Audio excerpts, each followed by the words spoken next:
Hey guys, Drifter here. Today I wanted to share with you my CoD 2017 wish list while you watch a smattering of MWR clips, just the fun ones, and I know it's really early in the CoD season to be doing this, but I've kind of already stepped away from IW, so I spend a lot of time thinking about whatever in the world it is that Sledgehammer has coming next. We know it's going to be boots on the ground, modern-ish, traditional-ish, no jetpacks, so that's a good thing, but every year I do a CoD wish list video and talk about the things I want in a game, and it's kind of like sending in a list to Santa early, and I'm just kind of praying that people at Sledgehammer are listening, or that enough people in the community listen to spread around the ideas.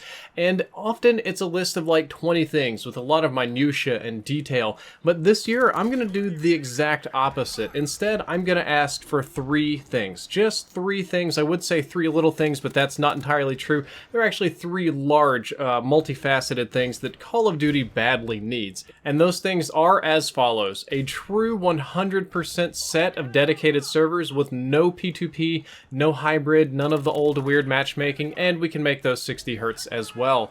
Call of Duty needs a robust competitive playlist that is populated, that works well, is elo based, and has rewards, and we need some sort of final supply drop system in place, and one that incentivizes long-term rewards instead of just each COD game you move on because your money kind of evaporates. I'm going to talk about that last because I've talked about that a lot first, but let's talk about servers, matchmaking, and connections. Call of Duty very badly needs to update its networking standards to modern times. I've been patient with Call of Duty for many years, sometimes because I'm familiar with it. It's been the #1 game with the most current active players for ages, and it's even been that #1 game when dedicated servers weren't common or didn't exist at all, or multiplayer wasn't a common feature, or when the average community member didn't even know what tick rate was. Call of Duty's been doing the same thing it's been doing for the last 6 or 7 years when it comes to matchmaking, with the exception of the fact that they added in dedicated servers in some areas for some people.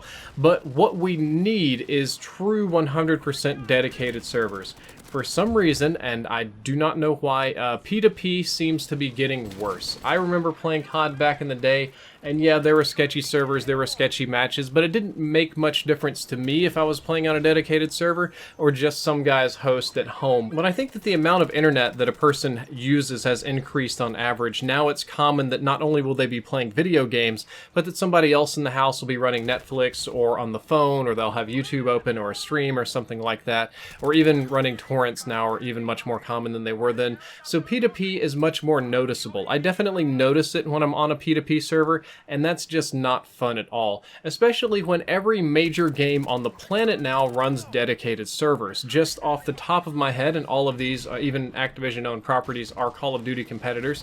Battlefield 1, Overwatch, For Honor has dedicated servers, CSGO, League of Legends, Dota, Smite, Rainbow Six. I'm pretty sure that even Destiny runs dedicated servers, or at least mostly dedicated servers.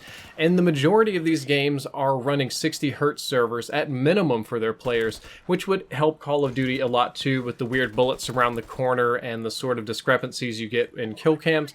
Not that it would be a perfect fix, but Call of Duty has been running on 20 Hz like forever, and there's only a handful of modern games that are running less than 60 Hz, so it's time to bring Call of Duty up to modern standards. I'm not asking for anything crazy. I don't need the, 120 tick rate or 240 tick rate competitive CSGO servers, just 60. 60 would be nice, and I realize there are reasons why these changes haven't been made, very good technical reasons such as amount of players, geographic distribution, scales, NAT problems, networking problems, the fact that a lot of players don't notice, cost is a big one as well, but it really is time. You can't just keep doing the same thing you've been doing for the last couple years, and I will admit that they have expanded the amount of dedicated servers and that matchmaking has changed, but by and large, it's the same formula. It's time to change, it's time to step into the modern era and leave all that other nonsense behind, because the competitors are definitely leaving Call of Duty behind. Number 2, I think it's been too long since Call of Duty has had a competitive playlist that was worth a flip. Black Ops 2 League play still gives me gaming wet dreams about how good it was, especially for Call of Duty, and that's kind of the dream that every COD player wants to bring back, and I'm basically going to sit here and beg for Black Ops 2 League play to return, but specific reasons why it was so good. Ghost had a ranked playlist. It was mostly unpopulated. I think Ghost focused more on clan wars, which I didn't like for a reason. Advanced Warfare had a ranked playlist that started out great. Like the first couple of weeks, the AW ranked was great, but it started fizzling out when everybody realized that variants were allowed, which they were not in proper competitive play. So that didn't help, and it was strange, and you could get small minutiae of advantages there, which make big differences in high elo competitive play. It was also ranked weirdly on just total wins and not necessarily about elo of your wins, so that was kind of strange. Black Ops 3's Arena looked great on paper. Like Arena play, everything about it, when I heard about it, when I read about it, just sounded fantastic to me, except it never was as fun to play for some reason. Some sort of magic was missing there. It was never populated. The ban protect phase took a long time. It actually caused people to leave when their favorite items were banned or whatever, and ultimately wasn't nearly as fun to play as public matches. And I admit that I don't play Infinite Warfare. I'm pretty sure it does have a ranked playlist, but I've literally never heard anything about the ranked playlist in Infinite Warfare, which is not a good sign. So let's talk about why Black Ops 2 League play was so good, how Sledgehammer could implement that, or at least features of it, and why those features mattered.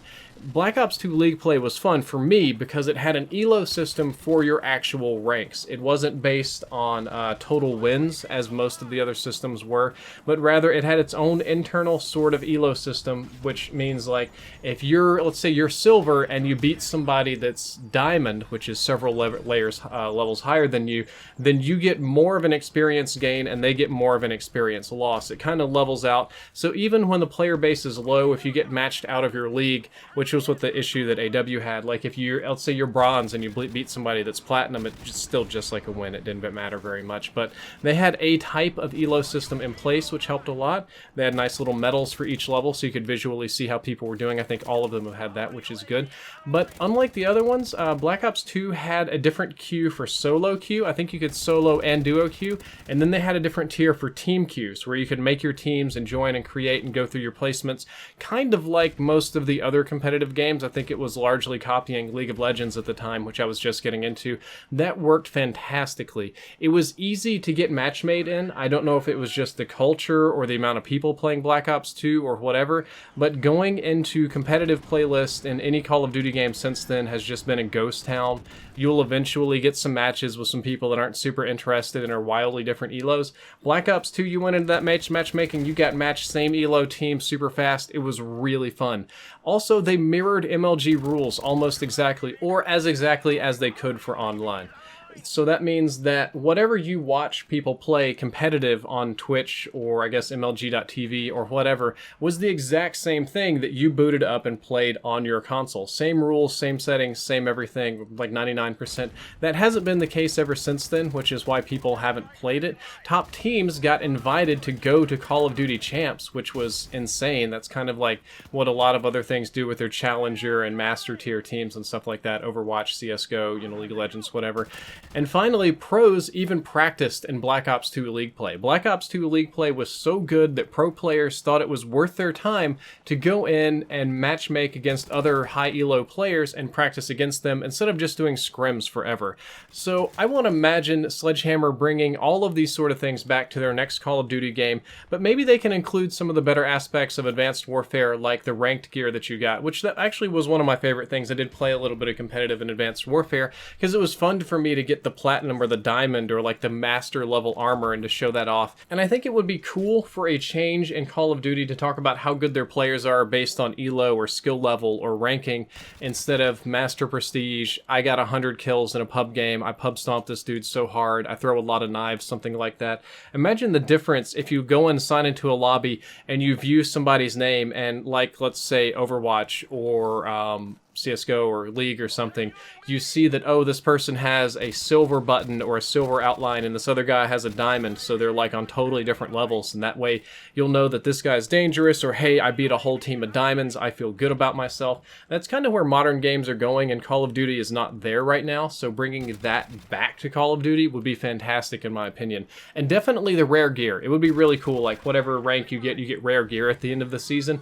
Overwatch kinda does something like that, and I think League of Legends gives away a skin every year, so that would be really fun. And number 3, and this is something I've talked about in a dozen videos, so I'm going to try to keep it short, is that the supply drop system needs both an overhaul and a finalization, because it's clearly not going anywhere. It's clear, should be clear to anybody. We've had 4 games in a row now that have had supply drops, if you include MWR, and it's not going to be cosmetic, because we've had 4 games in a row of non-cosmetic supply drops, and I've just had to come to terms with this. If I'm going to play Call of Duty, there's going to be supply drops, and they're not going to be cosmetic, and that's just what it is.